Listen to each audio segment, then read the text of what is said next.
মুম্বাই শহরের কাছে রামপুর নামের একটা ছোট্ট আশ্চর্য রকম গ্রাম ছিল। ওই গ্রামে অভিমন্যু নামের একটা লোক নিজের স্ত্রী বিধির সাথে একটা ছোট্ট রেস্টুরেন্ট চালাতো। বাইরে থেকে আসা যাওয়া করার সমস্ত লোক বেশিরভাগ অভিমন্যুর রেস্টুরেন্টেই খাবার খাওয়া পছন্দ করত। অভিমন্যুর স্ত্রী গ্রাহকদের জন্য ভোজন নিজের হাতেই বানাতো।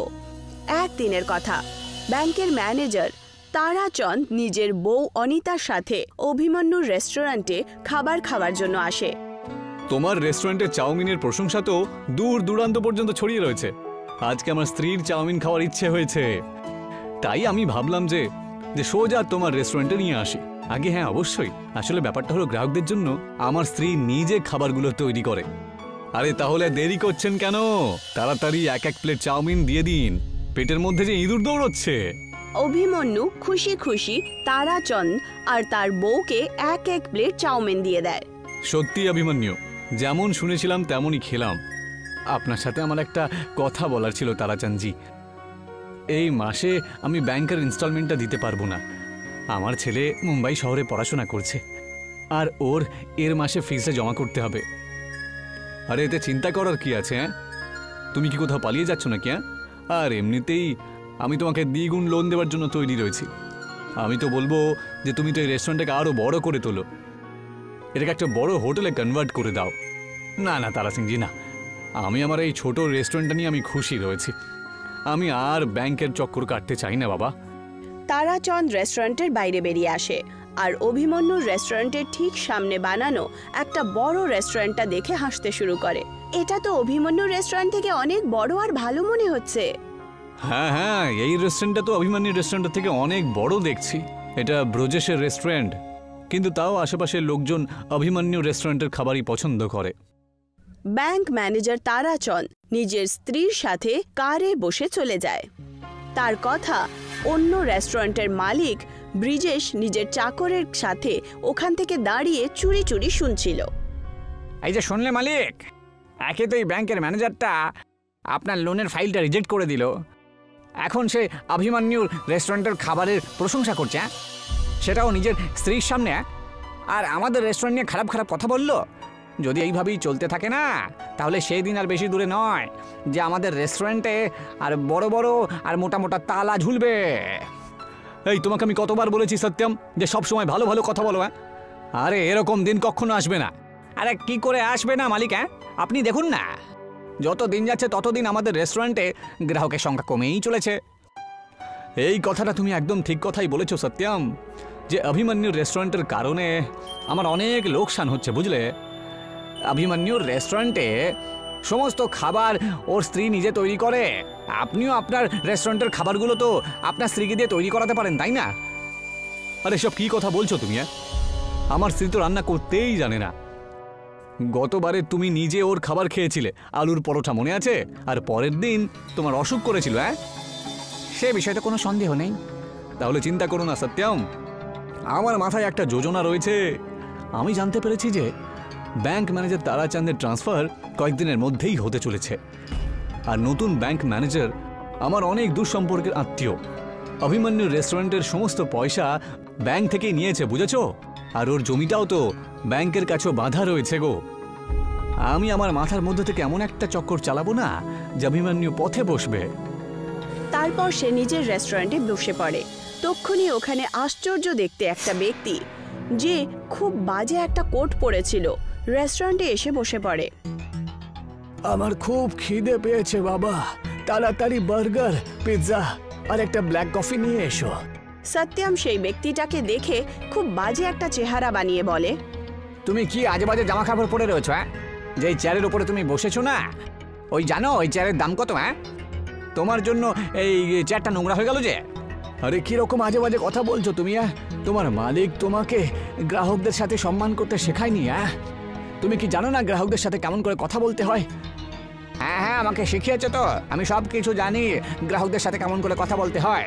আরে গ্রাহকেরা যদি তোমার মতন হয় তাহলে আমি কি বলবো বলো তো?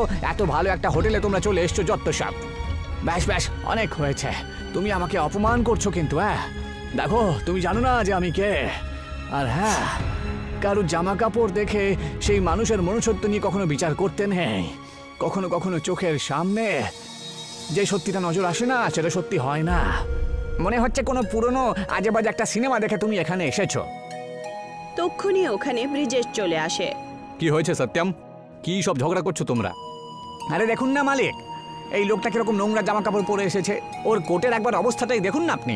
এমন মনে হচ্ছে যেন অনেক বছর ধরে কোটটাকে ধোয়নি উনি। তার উপর আবার এই লোকটা আপনার ওপরে আরোপ লাগাচ্ছে। আমার উপরে আরোপ লাগাচ্ছে? আমি ঠিক বুঝলাম না।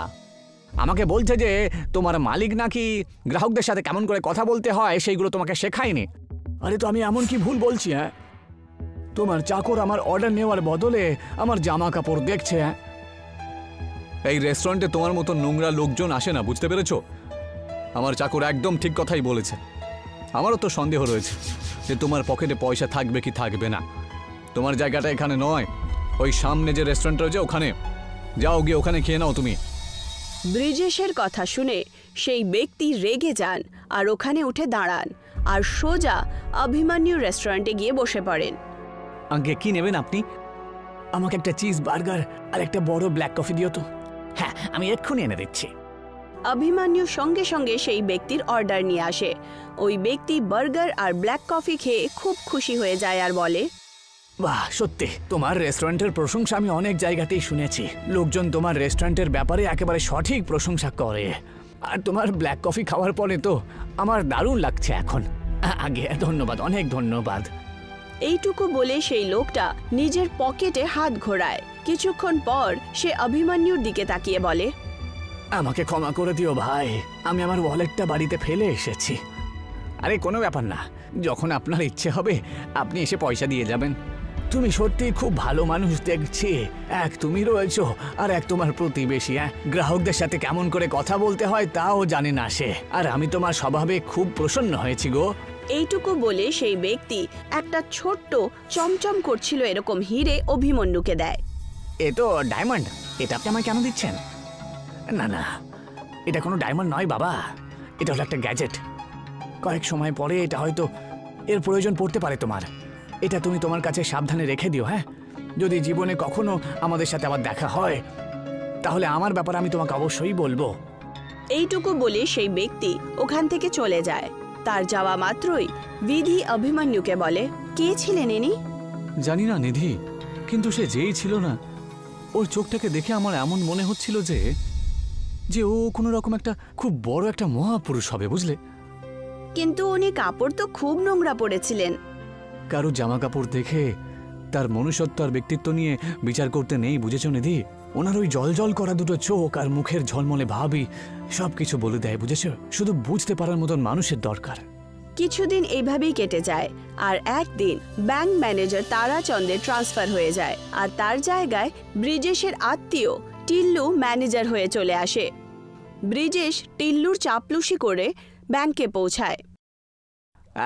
আমি আপনার অনেক দিন ধরেই অপেক্ষা করছিলাম। আমি জানি ব্রিজেশ, এই গ্রামে আমার ট্রান্সফার করার জন্য তুমি কত কষ্ট করেছো। আপনার মতন সৎ ব্যাংক ম্যানেজার আজকালকার দিনে আর কোথায় পাওয়া যায়? তুমি কি বলতে চাও বলো তো? আমার রেস্টুরেন্টের সামনে অভিমন্যু নামের একজন লোক রেস্টুরেন্ট চালায়। ওর রেস্টুরেন্টে যত পয়সা দিয়ে তৈরি করেছে সব ব্যাংক থেকে নিয়েছে ও, কিন্তু ও নিজেকে একেবারেই ব্যাংকের মালিক মনে করে সব সময়। ওর যখন ইচ্ছে হয় ও ব্যাংকে এসে ইনস্টলমেন্টটা দিয়ে দেয়, আর যখন ওর ইচ্ছে হয় না তখন সে ইনস্টলমেন্ট দেয় না। নিয়ম অনুসারে তো 1 বছরের মধ্যে ওর তো নিজের লোনটা ক্লিয়ার করা উচিত ছিল, কিন্তু আজকে ওর লোন হয়ে গেছে প্রায় 3 বছর হলো। আগের ব্যাংক ম্যানেজার তো ওর ফেভারে থাকতো, তাই আমি চাই যে আপনি আপনার সমস্ত পয়সা ওর কাছ থেকে নিয়ে নিন। আমি আপনার দূর সম্পর্কের আত্মীয় ব্রিজেশ, তাই তোমার জন্য এইটুকু তো আমি করতেই পারি, কিন্তু তুমি তো জানোই যে আত্মীয়তার সাথেই তো সব কিছু হয় না। তুমি বুঝতে পারছো তো আমি কি বলতে চাইছি? হ্যাঁ, আমি আপনার সব কথা বুঝতে পেরে গেছি। আপনার বাড়িতে আপনার পুরস্কার পৌঁছে যাবে। তাহলে তুমি নিশ্চিন্ত হয়ে গিয়ে ঘুমিয়ে পড়ো। 24 ঘন্টার মধ্যে আমি অভিমন্যুকে পথে নামিয়ে আনবো, এই খবর তুমি অবশ্যই পাবে। পরের দিন ব্যাংক ম্যানেজার টিল্লু সমস্ত পেপার নিয়ে অভিমন্যুর রেস্টুরেন্টে পৌঁছে যায় আর ব্যাংকের সমস্ত টাকা একসাথে দেওয়ার কথা বলতে শুরু করে। আমি সমস্ত পয়সা একসাথে দিতে পারবো না, আমাকে কিছু তো সময় দিন। ব্যাংক তোমাকে 1 বছর সময় দিয়েছিল, কিন্তু আগেরবারের ম্যানেজার বাবু তো কখন এই ব্যাপারে নালিশ করেননি। উনি আগের ম্যানেজার ছিলেন, তাই তো? আমি নতুন ম্যানেজার। তোমাকে আমি একদিন সময় দিলাম। একদিনের মধ্যেই তোমাকে 25 লক্ষ টাকা ব্যাংকে জমা করতেই হবে, না হলে তোমার এই রেস্টুরেন্টে ব্যাংক কবজা করে নেবে। আর একটা কথা মনে রেখো, আমার কিন্তু এটা করার জন্য অধিকার রয়েছে। এইটুকু বলে টিল্লু ওখান থেকে চলে যায়। অভিমন্যু বেচারা একদিনে এত টাকার ব্যবস্থা করতে পারল না। ব্যাংক ম্যানেজার খুব চালাকি করে অভিমন্যুর বাড়ি আর রেস্টুরেন্ট কবজায় করে নেয় আর অভিমন্যুকে বাড়ির বাইরে বার করে দেয়। ওরা দুজন স্বামী স্ত্রী দুদিন ধরে খাবার দাবার কিছুই পায় না। তখনই অভিমন্যুর মাথায় কিছু আসে। সে নিজের কোটের পকেট থেকে সেই হিরেটাই বার করে নেয়। এটা তো সেই হিরোই যে সেই ব্যক্তিটা সেই দিন দিয়েছিল আমাদের। আমি ভাবছি এই হিরেটা বাজারে বিক্রি করে আসি। হঠাৎ করে সেই হিরে তার হাত থেকে পড়ে যায় আর মাটিতে যায়, আর চারদিকে রং বেরঙের আলো ছড়িয়ে পড়ে। দেখতে দেখতেই অভিমন্যুর সামনে একটা রেস্টুরেন্ট দাঁড়িয়েছিল। এটা কি করে সম্ভব হলো? এটা কি কোনো জাদুকরের কাজ? না নিধি, আমার মনে পড়ে গেছে। ওই লোকটা আমাকে বলেছিল যে যে এটা কোনো হিরে নয়, বরং এটা হলো একটা গ্যাজেট। এটা তো ভেতর থেকে একটা বিশাল আলিশান রেস্টুরেন্ট। চলো ভেতরে গিয়ে দেখি একবার। নিধি আর অভিমন্যু সেই রেস্টুরেন্টের ভেতরে যায়। ওরা দেখতে পায় যে সেই রেস্টুরেন্টের ভেতরে ওয়েটারের রূপে একটা রোবট ছিল। মিস্টার, আপনাকে স্বাগত জানাই রেস্টুরেন্টের নতুন মালিক, আর আপনাকেও মিস। অভিমন্যু খুশির চোটে চিৎকার করে বলে, এ তো অবাক কাণ্ড ঘটে গেল নিধি। বলুন মালিক, এই রেস্টুরেন্টটাকে কোথায় নিয়ে যেতে হবে? তার মানে এই রেস্টুরেন্টটাকে আপনি আপনার ইচ্ছে মতো যেখানে চান নিয়ে যেতে পারেন। এ আপনার সব আদেশের পালন করবে। আমি বুঝতে পেরে গেছি, এটা একটা নতুন টেকনিকে তৈরি করা রেস্টুরেন্ট, তাই তো? এটা বিজ্ঞানের চমৎকার। আমি বুঝতে পেরে গেছি। ওই লোকটা অনেক বড় সায়েন্টিস্ট ছিল। সেই দিনের পর অভিমন্যু আর তার স্ত্রী সেই হাটার রেস্টুরেন্টে বাড়ি বাড়ি গিয়ে খাবার দিত। কিছু মাসের মধ্যেই অভিমন্যুর চলন্ত রেস্টুরেন্টের কথা পুরো গ্রাম আর আশেপাশের শহরে প্রসিদ্ধ হয়ে যায়। এখন কাউকেই কিছু খাওয়ার প্রয়োজন হলে অভিমন্যুর রেস্টুরেন্ট নিজেই হেঁটে তার কাছে পৌঁছতো। অভিমন্যু কিছু মাসের মধ্যেই ব্যাংকের সমস্ত টাকা চুকিয়ে দেয়। কিছু একটা করুন মালিক। আপনি তোকে পথে নামিয়ে দিয়েছিলেন ঠিকই, কিন্তু ও যে পথে চলার রেস্টুরেন্টেই নিয়ে চলে এলো দেখছি। হ্যাঁ, আমিও তো কিছুই বুঝতে পারছি না সত্যম, এই চমৎকারিটা হলো কি করে। আগে তো আমার রেস্টুরেন্টে অন্তত 1-2 জন লোক তো আসতোই আসতো, এখন তো ওরাও আসা বন্ধ করে দিয়েছে দেখছি। আরে কি উল্টোপাল্টা কথা বলছেন আপনি? হ্যাঁ, আপনার রেস্টুরেন্টে গত 2 মাস হয়ে গেল কোনো গ্রাহক আসেনি। আমি একা একা বসে মাছি মারছি। তুমি চিন্তা করো না, আমি আজকেই অভিমন্যুর একেবারে ষষ্ঠী পুজো করে ছাড়বো। হ্যাঁ। আপনি কি করবেন মালিক? আমি ওই রেস্টুরেন্টটাকে বম দিয়ে উড়িয়ে দেব। আমি শুনেছি যে যার প্রয়োজন পড়ে সেই রেস্টুরেন্টটা নাকি ওখানেই পৌঁছে যায়। এইবার ওই রেস্টুরেন্টটাকে তুমি তোমার বাড়ির ওখানে ডেকে নিয়ে এসো তো, আর তারপরে ওখানেই আমরা এই সব খেলা শেষ করে দেব। ব্রিজেশের কথা অনুযায়ী সত্যম সেই রেস্টুরেন্টটা নিজের বাড়ির কাছে খুব চালাকি করে ডাকায়। ব্রিজেশ আর সত্যম চুরি করে সেই রেস্টুরেন্টের ভেতরে ঢোকে। ব্রিজেশের হাতে একটা বম ছিল, কিন্তু হঠাৎ করে রেস্টুরেন্টে সাইরেন বাজে আর রোবটের সেনা ব্রিজেশ আর সত্যমকে ঘিরে ফেলে। তোমাদের হাতে বম রয়েছে, এটা কি করে সম্ভব? তুমি কি করে জানলে? তক্ষুনি ওখানে অভিমন্যু আর নিধি চলে আসে। তোমার কাছ থেকে তো আমি এটাই আশা করেছিলাম ব্রিজেশ, যে তুমি এরকমই একটা নোংরা কাজ অবশ্যই করবে। অভিমন্যু এইটুকু বলেই ছিল যে তক্ষুনি ওখানে সেই বাজে কাপড় পরা ব্যক্তি, যে এখন খুব পরিষ্কার পরিচ্ছন্ন কাপড় পরেছিলেন, হাসতে হাসতে আসেন। আমাকে দেখে তোমরা এইভাবে অবাক হয়েও না। আমার নাম হলো প্রফেসর হকিন্স। আমি একজন অনেক বড় সায়েন্টিস্ট। আসলে এই চলমান রেস্টুরেন্টটা তৈরি করতে আমার অনেক সময় লেগেছে। সেদিন আমি এই প্রয়োগে সফল হয়েছিলাম, আর তাই আনন্দের ঠেলায় আমি অভিমন্যুর রেস্টুরেন্টে খাবার জন্য গিয়েছিলাম। কিন্তু বাইরে আমি ব্রিজেশের আর ওর চাকরের কথা লুকিয়ে লুকিয়ে শুনেছিলাম। আমি বুঝতে পেরেছিলাম যে এরা অভিমন্যুর জন্য আগামী দিনে কোনো না কোনো বিপদ অবশ্যই ডেকে নিয়ে আসবে। কিন্তু তুমি চিন্তা করো না, এটা তোমাদেরই থাকবে। আমি এর মতন আরও গ্যাজেট তৈরি করে নেব। পুলিশ সত্যম আর ব্রিজেশকে অ্যারেস্ট করে জেলে পুরে দেয়। অভিমন্যুর কাছে আজও সেই চলন্ত রেস্টুরেন্ট রয়েছে। এক সময়ের কথা, যখন ইংরেজরা ভারতবর্ষে অত্যাচার চালিয়ে যাচ্ছিল। যারাই তার বিপক্ষে আন্দোলন করত তাদেরকে সে জেলে পুরে দিতেন। আর কতদিন এই ইংরেজদের গোলামি আমাদের সহ্য করতে হবে? এখানে রয়েছি আমরা প্রায় 14 বছর হয়ে গেল। আর কয়েকদিন পরেই আমরা এখান থেকে ছাড়া পেয়ে যাব, কিন্তু তারপর বাইরে গিয়ে আমরা কি করব? আমি তো সবার প্রথম গিয়ে আমার পরিবারের সাথে দেখা করব। আমার মেয়ে অনেকটাই বড় হয়ে গেছে নিশ্চয়ই। গত 14 বছর হয়ে গেল আমি ওকে দেখিনি। কমল আর কোরিয়া ইংরেজদের মিথ্যে আরোপের কারণে বন্দী হয়ে গেছিলেন। পুরো 14 বছর জেলে কাটানোর পর অবশেষে তাদের ছাড়া পাওয়ার দিন চলে গেছিল। দুজনই খুব বেশি খুশি হলো। আমি আশা করছি যে তোমরা সবাই এবার থেকে ভালো থাকবে, আর তোমরা এটা আশা করো যেন আমাদের আর কখনো দেখা না হয়। কমল আর কোরিয়া জেল থেকে ছাড়া পেয়ে সঙ্গে সঙ্গে নিজের বাড়ি যায়। দুজনই একই গ্রামে থাকতো। কমল নিজের পরিবার, নিজের মেয়ে পায়েলের সাথে দেখা করার জন্য খুশি খুশি যায়, কিন্তু যেই মাত্র ও ঘরে যায় সেখানে গিয়ে দেখে যে ওখানে একটা ভাঙাচোরা বাড়ি রয়েছে। সুষমা, বিদ্যা, কোথায় আছো তোমরা দুজন? দেখো আমি এসে গেছি। কিছুক্ষণ পর্যন্ত আওয়াজ লাগানো সত্ত্বেও ওখানে কেউ আসে না। তক্ষুনি গ্রামের একজন কাকু এসে কমলকে বলে, কে বাছা তুমি? আর তুমি কাকে ডাকছো? আরে ভবঘুরে কাকা, আপনি? আপনার তো দেখছি অনেক বয়স হয়ে গেছে, আমাকে চিনতে পারছো না? আমি কমল, আজকেই জেল থেকে ছাড়া পেয়েছি। আরে এসো এসো কমল বাবা, এসো। তোমার শরীর কেমন আছে এখন? আরে সেসব বাদ দাও, আমাকে একটা কথা বলো তো, যে আমার স্ত্রী আর আমার মেয়ে কোথায়? আমি আর ওদেরকে না দেখে আমি আর থাকতে পারছি না। কি আর বলবো বাছা, তোমার জেল যাবার পরে তোমার বাড়ির অবস্থা খুবই খারাপ হয়ে যায়। সুষমা বেচারি লোকেদের বাড়িতে ঝাঁট দেওয়া, বাসন মাজার কাজ করত, আর তোমার মেয়েটা পড়াশোনা করতে চাইছিল। ঈশ্বর আমার পরিবারকে অনেক কষ্ট দিয়েছে যাতে আমার পরিবার আগের মতন ভালো হয়ে যায়, কিন্তু ওরা দুজন কোথায় গেল? তোমার মেয়ে আর তোমার স্ত্রী আমাদের গ্রামের ওই জঙ্গলের কাছেই থাকে। আজকাল সুষমা ওখানে গাছের কাঠ কেটেই সংসারটা চালায়, বুঝেছো? যাও গিয়ে দেখা করে নাও।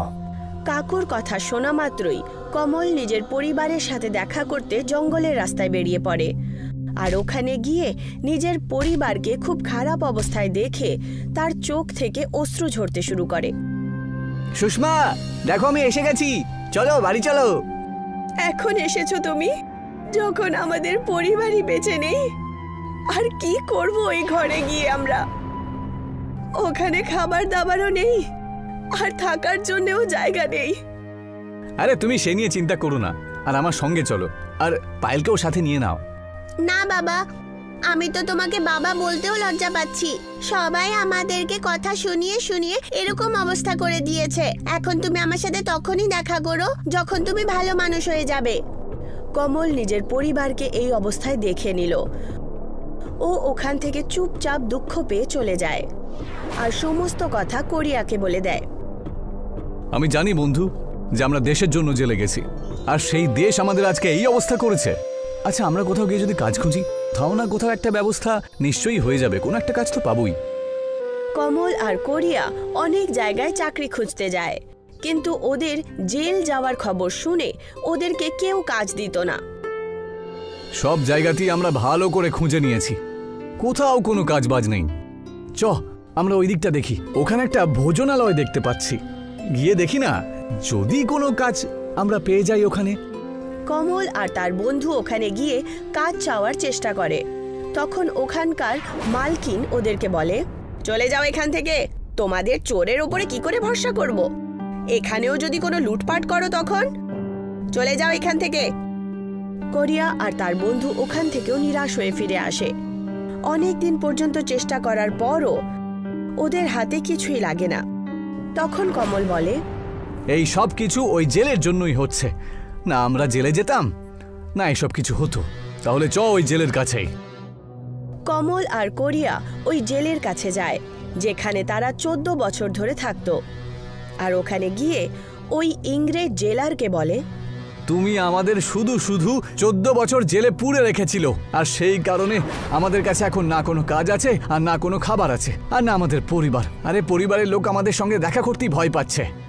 তোমাদের মতন দুজন চার আনার কয়েদি আবার এই জেলে চলে এসেছো। তোমরা কি চাও বলো তো? তোমাদেরকে আমরা কি দেব? আপনি আমাদের কাজ দিন, আর কি, না হলে আমরা তোমাকে ছাড়বো না। আরে তোমাদের সাথে দেখা করে আমার মাথা খারাপ হয়ে গেছে। সব সময় তোমাদের মতন কয়েদিরা এখানে এসে কাজের জন্য ভিক্ষা চায়। কি বললেন? আমাদের মতন আরও কেউ আছে? আচ্ছা বলতে পারবেন ওরা কোথায় রয়েছে? আরে নিজে গিয়ে খুঁজে নাও, আমি তোমাদের চাকর নয়। কমল আর তার বন্ধু সমস্ত বেরোজগার জেলের কয়েদিদের খুঁজতে শুরু করে। দেখতে দেখতেই অনেকগুলো কয়েদি জমা করার পর কমল তাদেরকে বলে, আমাদের প্রত্যেকের কাছে কোনো কাজ নেই, কিন্তু যদি আমরা একসাথে হয়ে কোনো কাজ করি তাহলে আমাদের কাছে অনেক কাজ চলে আসতে পারে। কিন্তু কমল দাদা, আমরা কি করব বলো তো? না আমরা কিছু করতে পারি, না আমাদের কাছে কোনো জিনিস আছে কিছু করার জন্য। হ্যাঁ একদম, সমাজও আমাদেরকে অপমান করেছে, আর তার মধ্যে এখন নতুন কি করব? তোমরা কি শুধু খাবারই খেতে জানো নাকি? তাছাড়া আর কিছু জানো না? লজ্জাও করে না তোমাদের? কিন্তু ও রান্না করতেও জানে। খাবারের কথা শুনে একটা কথা মনে পড়লো যে আমরা একটা হোটেল খুলতে পারি, তাহলে আমরা সবাইকে খাবার খাইয়ে টাকা রোজগার করতে পারি। না না, এইসব একদম করো না, আমি এতে তোমাদের সাথে নেই। কমল দাদা, আমরা চাল ডাল ধারে নিয়ে একটা হোটেল খুলতে পারি। আমাদের শুধু একটা জায়গার দরকার। আরে জায়গা চিন্তা করো না, আমাদের গ্রামের বাড়িগুলো কবে কাজে আসবে? আমরা আমাদের বাড়িতেই হোটেল খুলবো। আমরা সবাই মিলে আমাদের হোটেলটা চালাবো, বুঝেছো? কোরিয়া আর তার বন্ধু মিলে কমলের বাড়িকে একটা জেলের মতো রেস্টুরেন্টে পরিবর্তিত করে, যেটা গ্রামের একদম কাছেই ছিল। সমস্ত কয়েদিরা গ্রামে গ্রামে গিয়ে নিজের জেল রেস্টুরেন্টের প্রচার শুরু করে। দেখতে দেখতেই কিছু সময় কেটে গেছিল। কমলের এই জেল রেস্টুরেন্ট খুব ভালো চলে। কমল আর তার সাথী কয়েদিদের পরিশ্রম খুব ভালো রং আনলো। দাদা, আপনি কি আমাকে আলুর পরোটা আর সর্ষের সবজি দেবেন? হ্যাঁ অবশ্যই, পাওয়া যাবে তো। আপনি গিয়ে টেবিলে বসে পড়ুন। জেল রেস্টুরেন্ট আছে তার মানে এটা নয় যে তুমি আমাকে জেলের মতোই খাবার দেবে। মনে রেখো, আমি খেতে খুব ভালোবাসি। একদিকে সমস্ত জেলের কয়েদিরা খুশি ছিল যে জেলে তাদের শাস্তি কাটানোর পর এটাই একটা সময় ছিল যেখানে তারা নিজের পরিবারের সাথে জুড়ে গেছিল। কমলের পরিবারও এসে জেল রেস্টুরেন্টে পরিশ্রম করত, কিন্তু অন্যদিকে জেলের ইংরেজ জেলাররা কয়েদিদের এই খবরটা পেয়ে যায়। আমি শুনেছি জেল থেকে ছাড়া পাওয়া কয়েদিরা কিছু কাজকর্ম করছে। কি আর করবে মালিক, এদেরকে কি আবার জেলে ভরে দেব? আমি চাই ওরা শুধু আমাদের গোলাম থাকুক। খাবারে উল্টোপাল্টা মেশানোর অপরাধে ওদের গ্রেপ্তার করে নাও। আর সেরকমটাই হলো। ইংরেজ আর তার সিপাহীরা পরের দিনই জেল রেস্টুরেন্টে পৌঁছে ওদেরকে মেলামেশা খাবারের শাস্তিতে গ্রেফতার করতে পৌঁছে গেল। আমি তোমাদেরকে নকল আর বিষাক্ত খাবার তৈরি করার কারণে গ্রেপ্তার করছি। তোমাদের মতন অপদার্থ লোকেরা জেলে থাকায় ডিজার্ভ করো, বুঝতে পেরেছো? নাকি জেলের বাইরে। আর যেই মাত্র ইংরেজ জেলার আর তার সিপাহীরা ওদেরকে গ্রেফতার করতে শুরু করলো, সমস্ত গ্রামবাসীরা একত্রিত হলো আর ওদেরকে বলল, তোমরা সবাই এখান থেকে চলে যাও, না হলে তোমাদের ছাড়বো না। তোমাদেরকে আমরা শেষ করে দেব। মনে হচ্ছে তোমাদেরকেও গ্রেপ্তার করে নিতে হবে। ইংরেজের এইটুকু কথা বলার পর ওখানে দাঁড়ানো কাকু নিজের ব্যাগে রাখা দিব্যা ধনুচির এক মুঠো নিয়ে নেন আর ওদেরকে বলেন, এই যে আমার হাতে যে দৈব ধূপকাঠির ছাই দেখতে পাচ্ছ না, এটা হলো জাদু। এটা তো জাদু রয়েছে, তাহলে তোমরা কিন্তু আর রক্ষা পাবে না বলে দিলাম। আমি এইসব বাজে কথায় কোনো বিশ্বাস রাখি না, বুঝতে পেরেছো? ওই কাকু ওদের ওপরে ওই ভস্য ফেলে দেন, যার কারণে ইংরেজরা দেখতেই পাচ্ছিল না কিছু। আরে আমি কিছু দেখতে পাচ্ছি না কেন? ও মাই গড, আমি কিছু দেখতে পাচ্ছি না কেন? আমায় ক্ষমা করে দাও, আমি এরকম অন্যায় আর কখনো করব না। এখন শুধু চোখে দেখতেই পাচ্ছ না, এখান থেকে চলে যাও, না হলে প্রাণেও বাঁচবে না। হ্যাঁ, ওই কাকুর এই জাদুই ভস্য ওই রেস্টুরেন্টকে বাঁচিয়ে ফেলল। সমস্ত গ্রামবাসীরা মিলে একতার সাথে তাদের সামনা করলো আর ওদেরকে ওই গ্রাম থেকে তাড়িয়ে দিল। পবন আর সোনু দুজন ভাই ছিল। তাদের মা মরার আগে পবনকে সোনুর দায়িত্ব দিয়ে গেছিলেন, কারণ পবন চতুর ছিল আর সোনু খুবই সোজা সরল। আমার বাচ্চারা, আমার অন্তিম সময় চলে এসেছে আর আমার সোনুর জন্য চিন্তা হয়।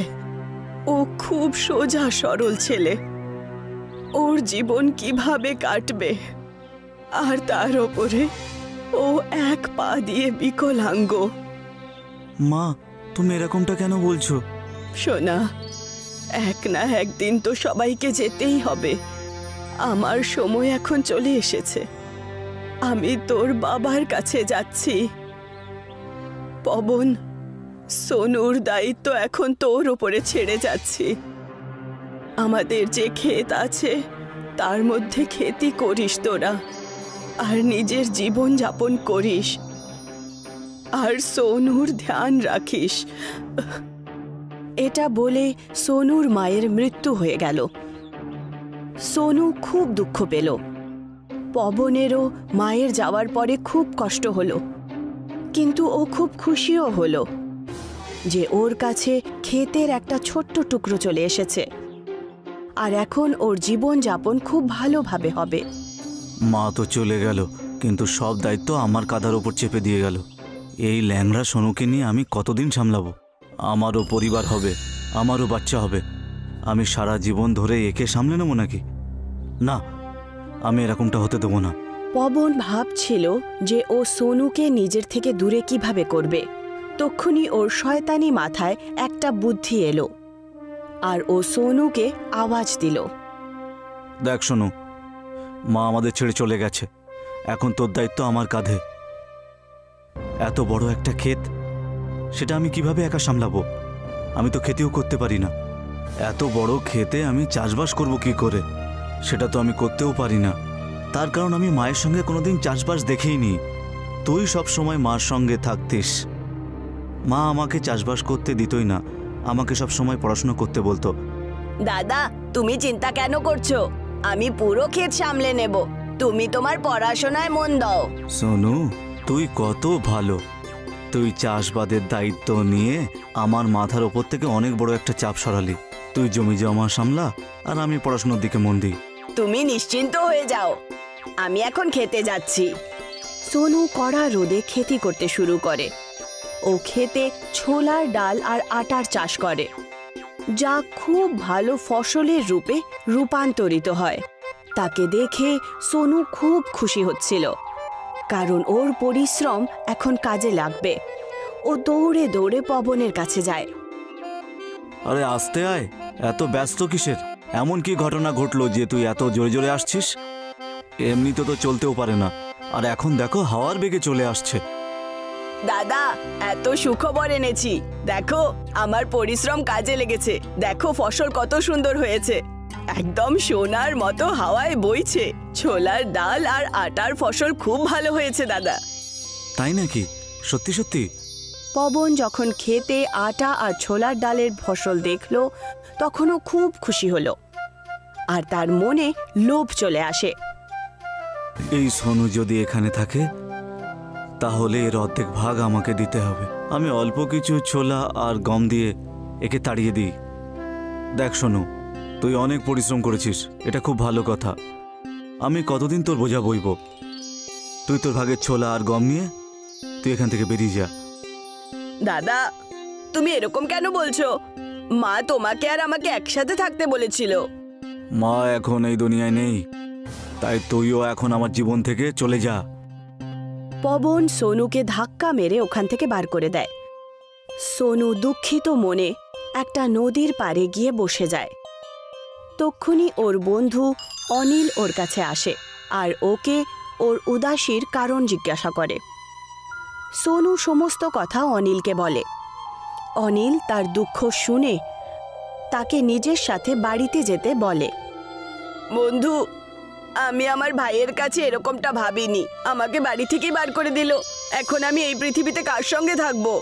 এই এক মুঠো আটা আর এক মুঠো ছোলার ডাল নিয়ে আমি জীবন কি করে কাটাবো? ভুল তো এমনিতে দাদারও নেই।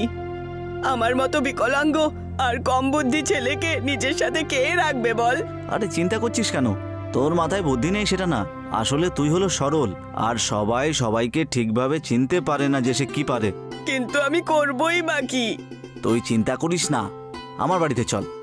আমার মা আজকে ডাল ভাত বানিয়েছে, চল খুব মজা করে খাবি। সোনুর অনেকবার বারণ করা সত্ত্বেও অনিল সোনুকে নিজের সাথে নিজের বাড়ি নিয়ে যায় আর বাড়িতে নিয়ে যাওয়ার পর তাকে খাবার দাবার খাওয়ায়, যা সোনু খুব পছন্দ করে।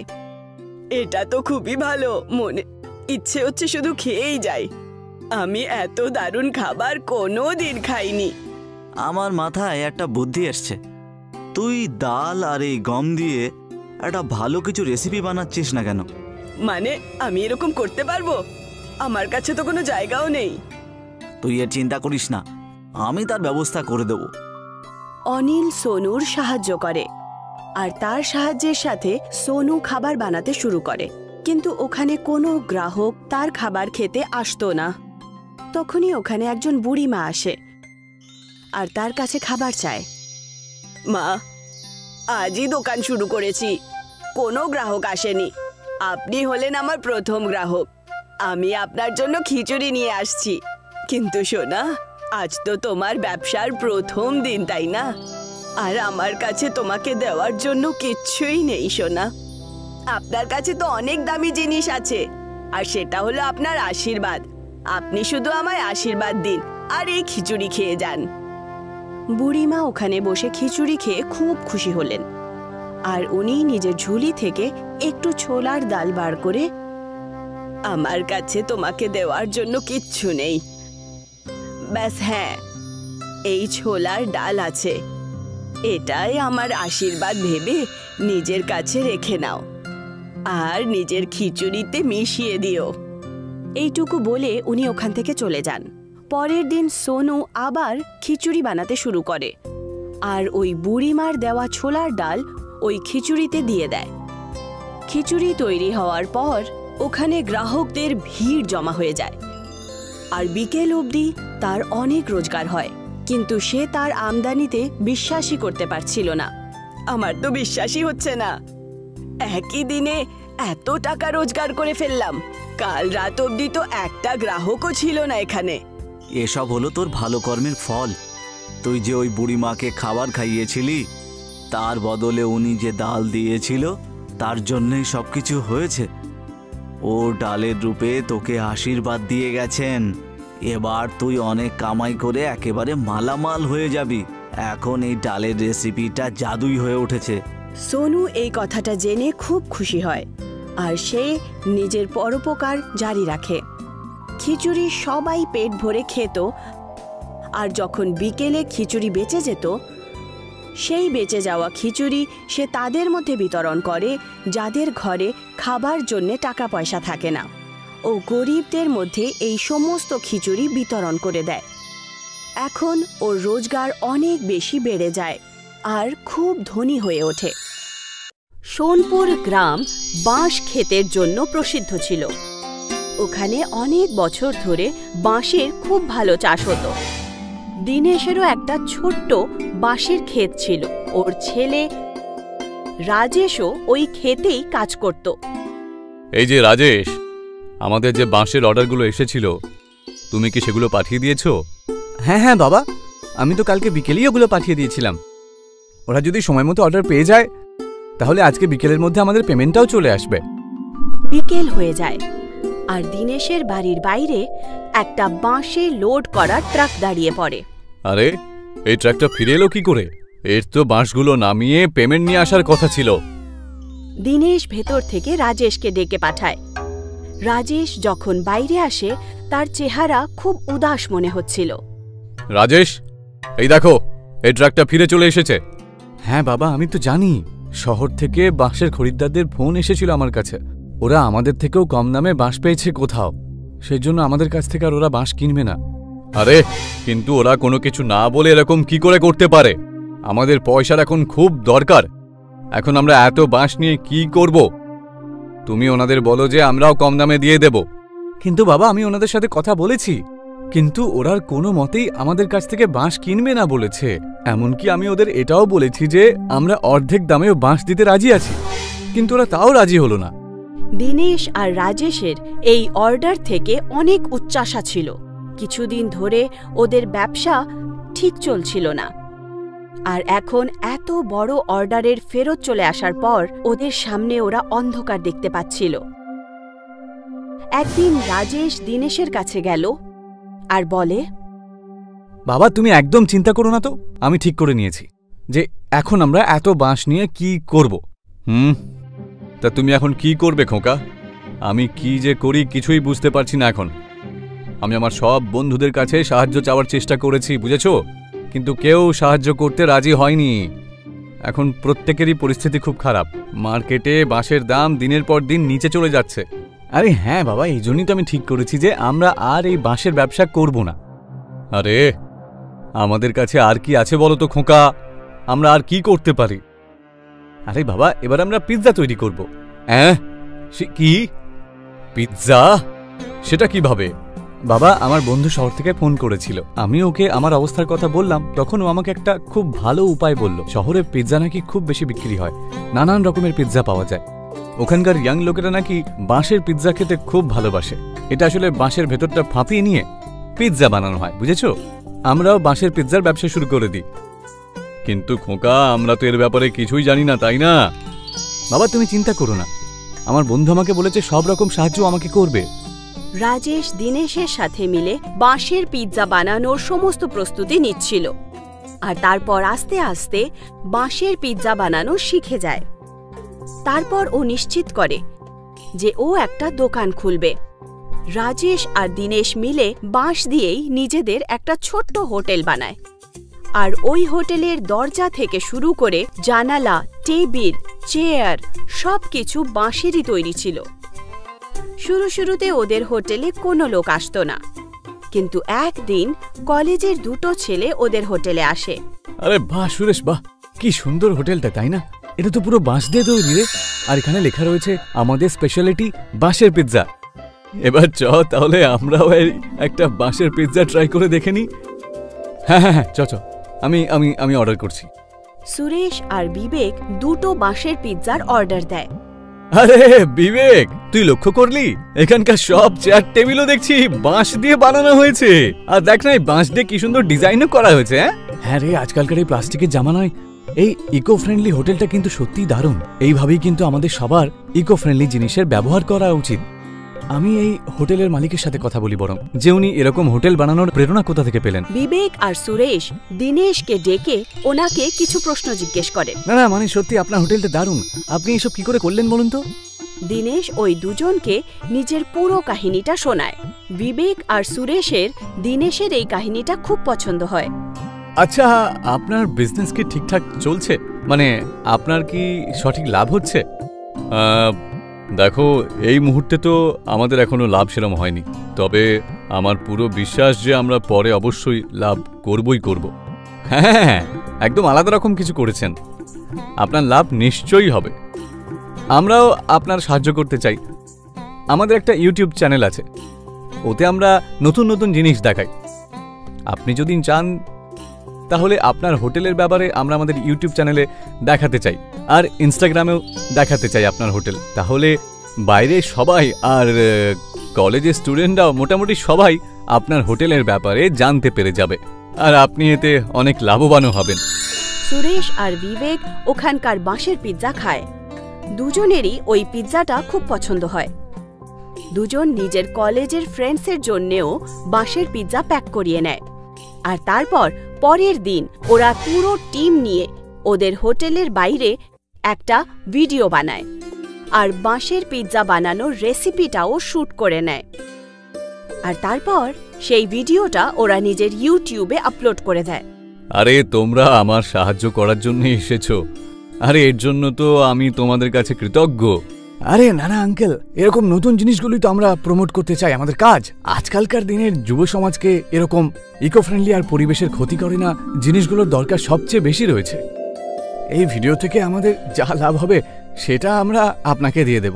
আরে বিবেক, দেখ এই বাঁশের পিৎজার রেসিপিতে তো দেখছি 1 ঘন্টার মধ্যেই 1 লক্ষ ভিউ চলে এসেছে, আবার তার উপর 10,000 লাইক আর 1000 কমেন্টও চলে এসেছে। এখনো পর্যন্ত আমাদের ইউটিউব চ্যানেলে সবচেয়ে পপুলার ভিডিও হয়ে গেছে এটা। এবারে ইকো ফ্রেন্ডলি বাঁশের পিৎজার ব্যাপারে অনেক লোকেরা জানতে পেরে যাবে। আঙ্কেল, এবার আপনি ফেমাস হতে চলেছেন। আর তারপর বাবা আর ছেলের দ্বারা তৈরি করা এই বাঁশের হোটেল খুব ফেমাস হয়ে যায়। আর আস্তে আস্তে ওরা মিলে অন্য শহরেও নিজের ব্রাঞ্চেস খুলে দেয়।